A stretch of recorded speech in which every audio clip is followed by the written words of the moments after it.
Hello students, how are you. आप सभी स्वस्थ प्रसन्न होंगे और अपनी स्टडी में लगे होंगे। I am KP sir.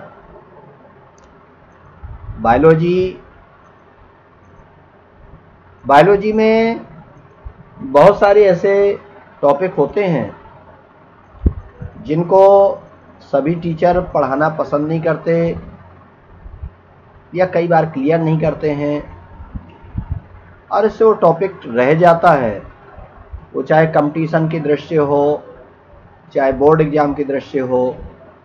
इसलिए ज़रूरी है कि हम लोग हर टॉपिक को टच करते हुए, हर टॉपिक को व्यवस्थित देखते हुए आगे बढ़ें। आइए हम लोग आगे स्टार्ट करते हैं। हम लोग स्टार्ट करने के पहले ध्यान रखें, जिसने सब्सक्राइब नहीं किया है सब्सक्राइब कर लें ताकि अगले वीडियो आपको मिल सकें। जिन्होंने लाइक नहीं किया है लाइक करें, अपने व्यू दें, कमेंट करें। कोई क्वेश्चन रह जाता है तो उसको ज़रूर शेयर करें। आपके जो अदर फ्रेंड हैं जिन्हें बायोलॉजी की आवश्यकता है उन्हें ज़रूर शेयर करें, उनको बताएं, उनसे सब्सक्राइब कराएं ताकि उन्हें फ्री ऑफ कॉस्ट सारे वीडियो मिलते रहें। तो हम लोग ह्यूमन रिप्रोडक्शन, मानव जनन, इसको हम लोग स्टार्ट कर रहे हैं। ह्यूमन रिप्रोडक्शन में हम लोगों ने 3 पार्ट में इसको स्टडी कर लिया है। फर्स्ट पार्ट में हम लोगों ने male reproductive organ, structure of testis यानी वृषण की संरचना, स्ट्रक्चर ऑफ स्पर्म यानी शुक्राणु की संरचना, ये फर्स्ट वीडियो में हम लोगों ने देखा है। सेकंड वीडियो में structure of female reproductive organ यानी मादा जनन तंत्र, एलएस ऑफ ओवरी यानी अंडाशय की खड़ी काट, इसको हम लोगों ने डिस्क्रिप्टिव देखा था। स्ट्रक्चर ऑफ एन ओवम, जो मैच्योर ओवम होता है, अंडा होता है, उसकी स्ट्रक्चर भी हम लोगों ने देखी थी। उसके बाद फिर थर्ड वीडियो में हम लोगों ने जो सेक्सुअल रिप्रोडक्शन की प्रोसेस है वह 3 स्टेप में होती है, ऐसा हम लोगों ने पढ़ा। फर्स्ट स्टेप है गैमीटोजेनेसिस यानी युग्मक जनन। इसमें युग्मक बनते हैं, गैमीट बनते हैं, इसलिए प्रोसेस कहलाती है गैमीटोजेनेसिस। इसमें 2 तरह के गैमीट बनते हैं। मेल गैमीट को स्पर्म कहते हैं, इसलिए इसके बनने की प्रोसेस स्पर्मेटोजेनेसिस कहलाती है। इसके बनने वाली प्रोसेस कहलाती है स्पर्मेटोजेनेसिस। और इसमें जो ओवम बनता है यानी फीमेल गैमीट बनता है, उसके बनने की प्रोसेस oogenesis या अंड जनन कहलाती है। ये दोनों ही प्रोसेस 3 स्टेप में कंप्लीट होती हैं। कितने स्टेप में कंप्लीट होंगी? 3 स्टेप में कंप्लीट होती हैं। फर्स्ट मैच्योरेशन फेज है, गुणन प्रावस्था। सेकेंड ग्रोथ फेज है, वृद्धि प्रावस्था। और थर्ड मैच्योरेशन फेज है यानी परिपक्वन प्रावस्था। ऐसे ही 3 स्टेज में हम लोगों ने गैमीटोजेनेसिस की प्रोसेस को पढ़ा। दोनों स्पर्मेटोजेनेसिस और oogenesis को कंपैरेटिव स्टडी के लिए आ जाता है। क्वेश्चन आ जाता है comparison between spermatogenesis and oogenesis। इसको हम लोगों ने थर्ड वीडियो में देखा था। आइए हम लोग इसके 4th पार्ट को देखते हैं। 4th पार्ट है एम्ब्रियोनिक डेवलपमेंट। मानव के भ्रूण का विकास कैसे होता है। जो फर्टिलाइजेशन के बाद, फर्टिलाइजेशन जब हो जाता है उसके बाद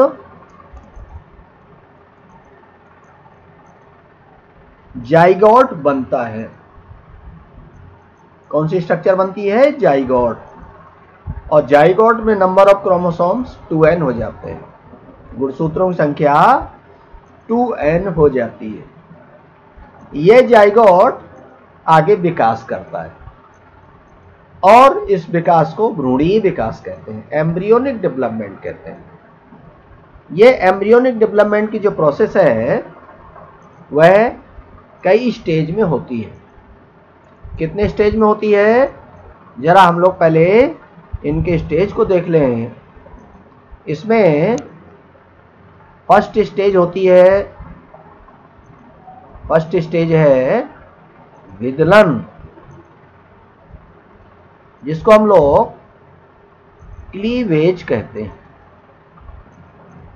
विदलन या क्लीवेज। इसमें जाइगोट विभाजन करता है और विभाजन करके बहुत सारी सेल्स फॉर्म कर लेता है। इसका जो सेकेंड स्टेज है वो होता है morula, morula stage. Third blastula stage, third stage है ब्लास्टुला। फोर्थ स्टेज होता है, फोर्थ स्टेज है रोपण, जिसको हम लोग इम्प्लांटेशन कहते हैं, इम्प्लांटेशन। कैसे? ये ब्लास्टुला मां के गर्भाशय से यानी यूटेरस से जुड़ जाता है। ये फोर्थ स्टेज है। फिफ्थ स्टेज इसकी, फिफ्थ स्टेज है गैस्ट्रुला। गैस्ट्रुला में इसमें ऑर्गन का डेवलपमेंट होने लगता है, 3 लेयर बनती है, ऑर्गन डेवलपमेंट होता रहता है और जो डिफरेंट ऑर्गन हैं उनका डेवलपमेंट शुरू हो जाता है गैस्ट्रुला स्टेज में। उसके बाद अपरा, जिसको हम लोग प्लेसेंटा कहते हैं, अपरा को बोल देते हैं प्लेसेंटा। ये प्लेसेंटा का डेवलपमेंट होता है और इसी में development of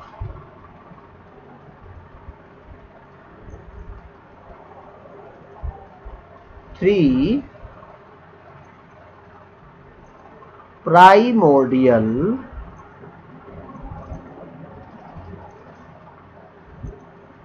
germinal layers,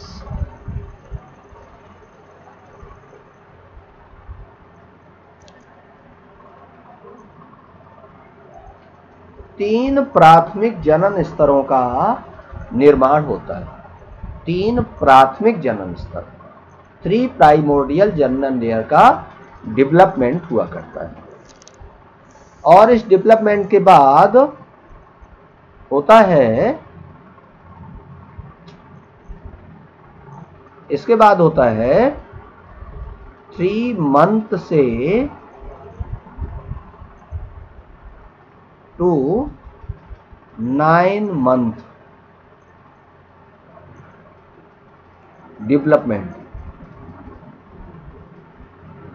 development of embryo from 3 month to 9 month. इतने स्टेज में एम्ब्रियोनिक डेवलपमेंट होता है।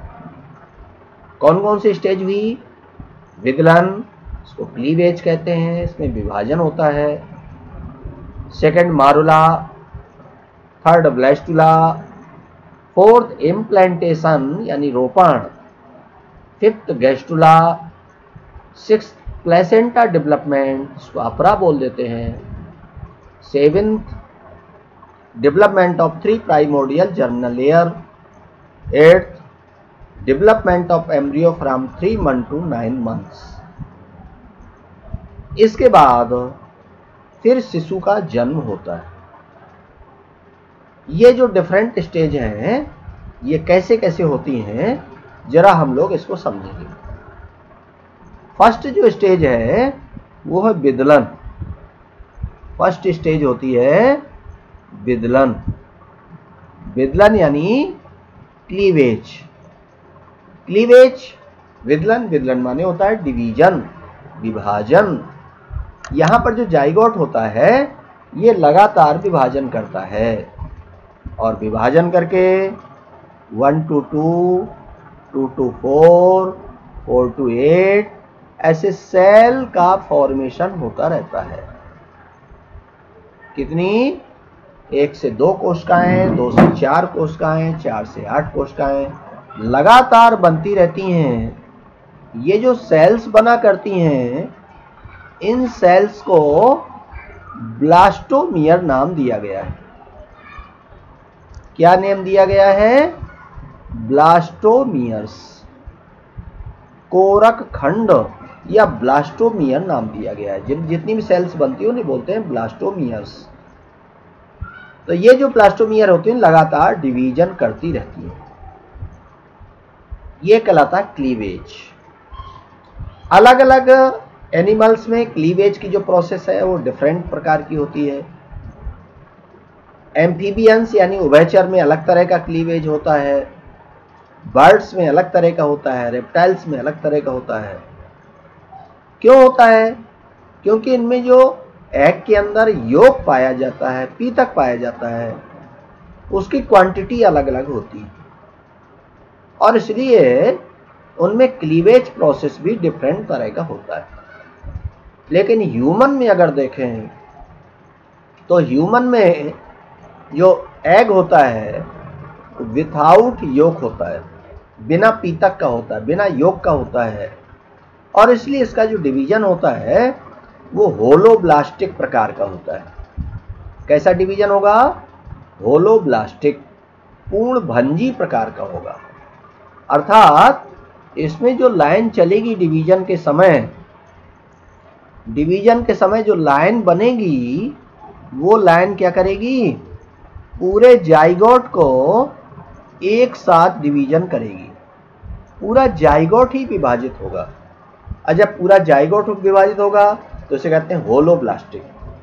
तो होलोब्लास्टिक डिवीजन होता है और यह क्लीवेज प्रोसेस संपन्न होती है, कंप्लीट होती है। उसके बाद फिर मॉरुला स्टेज आ जाती है। कौन सी स्टेज आएगी? मॉरुला। यहां पर ये जो सेकंड स्टेज है ये मॉरुला कहलाती है। मॉरुला स्टेज, ये जो विदलन हो रहा है, डिवीजन हो रहा है, इसमें 8 सेल्ड या 16 sailed solid ball like structure बनती है। ठोस गेंद की तरह रचना बना करती है। उस ठोस गेंद जैसी रचना को बोल देते हैं मॉरुला। इसका नेम क्या हो गया? मॉरुला। मॉरुला के बाद ब्लास्टुला बनता है। ब्लास्टुला जो बनता है, ब्लास्टुला में क्या रहता है कि सेल्स में कंपैक्शन और डिफरेंशिएशन होता है। क्या होगा? कंपैक्शन एंड डिफरेंशिएशन होगा और इसके द्वारा अंदर कैविटी बनने लगती है। ये जो अंदर कैविटी बनती है उस प्रोसेस को बोल देते हैं कैविटेशन। कैविटेशन। और इसमें जो कैविटी बनती है उसे बोल देते हैं ब्लास्टोसील कैविटी। कौन सी सील बनती है? ब्लास्टोसील कैविटी बना करती है। Blastocoel cavity. चूंकि ब्लास्टोसील कैविटी बनती है इसलिए इस स्टेज को बोल देते हैं ब्लास्टुला स्टेज। साथ में ऊपर की ओर ग्रुप ऑफ सेल्स बनती रहती हैं। यहां पर बहुत सारी सेल्स बनती रहती हैं। इन्हें इनर सेल मॉस कहते हैं। Inner cell mass. जबकि बाहर जो लेयर बन रही है उसको बोल देते हैं एक्टोडर्म। क्या बोल देंगे इसको? एक्टोडर्म। और अंदर इनर सेल मॉस रहता है। उसके बाद फिर प्रोसेस और बढ़ती है। अब ये जो ब्लास्टुला स्टेज है, ये ब्लास्टुला स्टेज आगे जाकर के मां के यूटेरस से जुड़ता है। कैसे जुड़ेगा? मदर के यूटेरस से जुड़ेगा। ये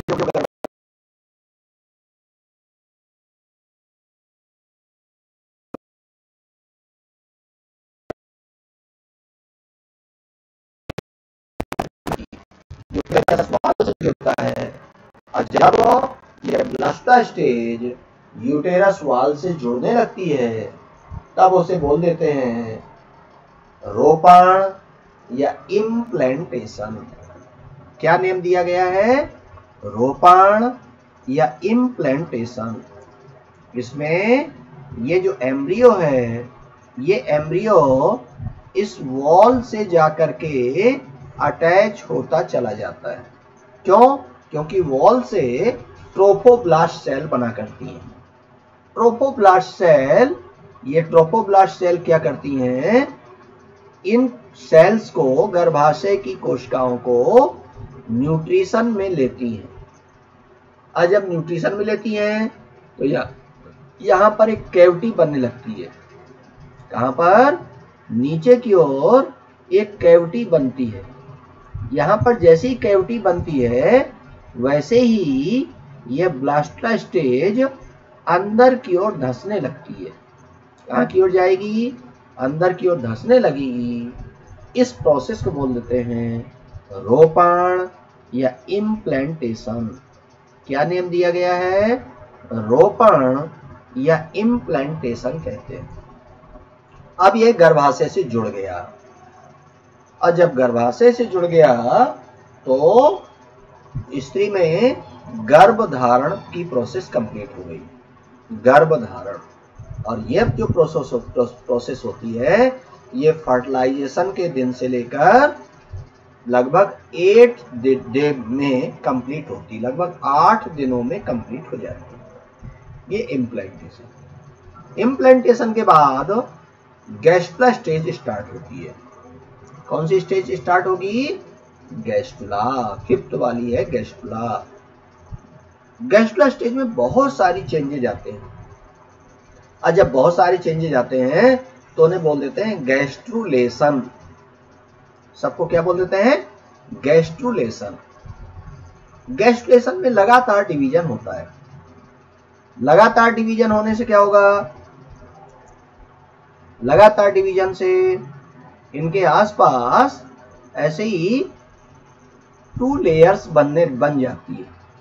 पहले तो बाहर की ओर एक्टोडर्म थी, अब अंदर बन जाती है मिसेंडोडर्म, और ये मिसेंडोडर्म अब पुनः डिवीजन करती है, और डिवीजन करके 3 लेयर क्या बनाएगी?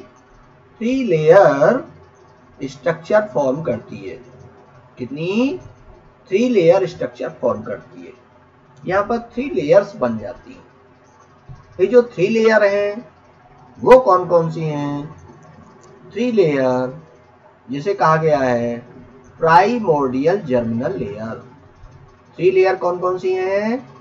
फर्स्ट लेयर होती है एक्टोडर्म, सेकेंड होती है, ये तो फर्स्ट हो गई एक्टोडर्म, बाहर वाली है। बीच वाली होती है मीसोडर्म, और थर्ड होती है इंडोडर्म। थर्ड कौन सी है? इंडोडर्म होती है।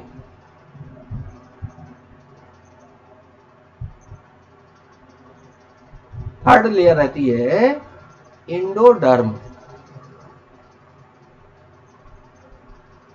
इस प्रकार से ये 3 लेयर बन जाती है। इन्हें बोल देते हैं प्राइमोर्डियल जर्मिनल लेयर। एक बार बोर्ड एग्जाम में एक क्वेश्चन आ गया था, right short notes on 3 primordial germinal layers. Hindi में भी यही लिखा था, इंग्लिश में भी यही लिखा था। तो हमें इंग्लिश वर्ड्स पर ज्यादा ध्यान देना, टर्मिनोलॉजी पर विशेष ध्यान देना। टर्मिनोलॉजी आनी ही चाहिए। तो यहाँ पर 3 प्राइमोर्डियल जर्मिनल लेयर बनती हैं, एक्टोडर्म, मीसोडर्म एंड इंडोडर्म। कैसे बना करती हैं? पहले इसमें ब्लास्टा स्टेज के बाद इम्प्लांटेशन यानी रोपण के बाद सेल्स अंदर की ओर एम्बेडेड होने लगती है। क्या होगा? सेल्स अंदर की ओर एम्बेडेड होंगी। यहां पर देखते हैं सेल्स अंदर की ओर एम्बेडेड होती हैं और एम्बेडेड होने से अंदर भी एक कैविटी बनने लगती है। जब अंदर कैविटी बनती है तो यह हो जाती है सीलेंट्रॉन। कौन सी कैविटी बनती है? सीलेंट्रॉन। देखिए दो कैविटी है, कहां पर है? एक कैविटी यहां पर देखें और एक कैविटी यहां पर देखें। ऐसे दो कैविटी बन जाती है। बाहर वाली को तो ब्लास्टोसील ही नाम दिया गया है, अंदर वाली को सीलेंट्रॉन कह दिया गया है। सीलोम, उसी से सीलोम का फॉर्मेशन होता है। तो बॉडी कैविटी होती है, उसी सीलोम का फॉर्मेशन होता है। इस प्रकार 3 लेयर्ड एम्ब्रियो का डेवलपमेंट होता है। ये 3 लेयर कौन कौन सी हैं? Ectoderm, mesoderm, endoderm. इस तरह से ये गैस्ट्रुला स्टेज कंप्लीट होती है।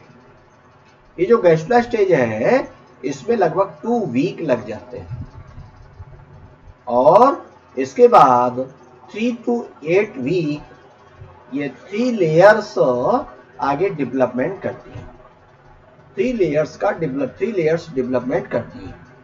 इसी के साथ यहां पर एक स्ट्रक्चर और बनती है जिसे बोल देते हैं अपरा या प्लेसेंटा।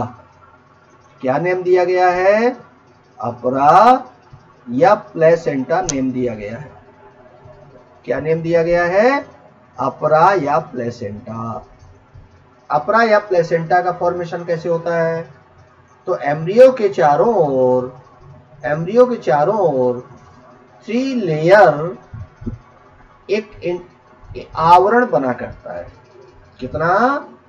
3 लेयर का आवरण बनता है। ये जो 3 लेयर का आवरण बनता है इसे बोल देते हैं अपरा, प्लेसेंटा। अपरा में 3 लेयर हुआ करती है।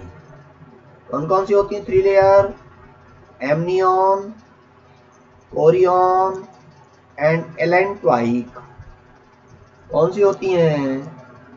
अभी हम लोग देख रहे हैं इसमें कौन सी हैं? Amnion, chorion and एलेंट्वाइक।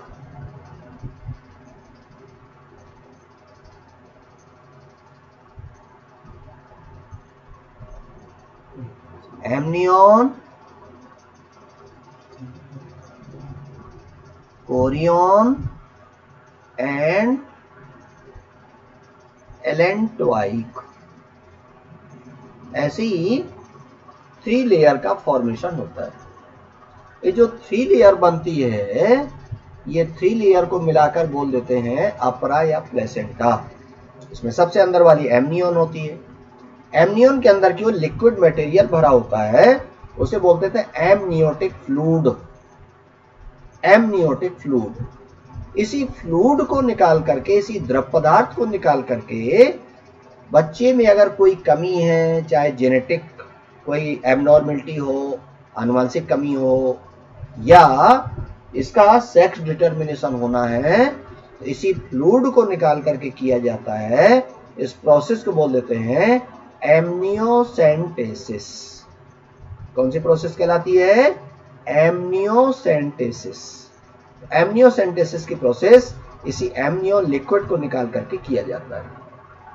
इसी एमनियोन से होकर के एक स्ट्रक्चर जाती है जो इस शिशु के नाभि से जुड़ जाती है, अम्बिलिकल कॉर्ड से जुड़ जाती है। इसे बोल देते हैं अम्बिलिकल कॉर्ड, नाभि रज्जु।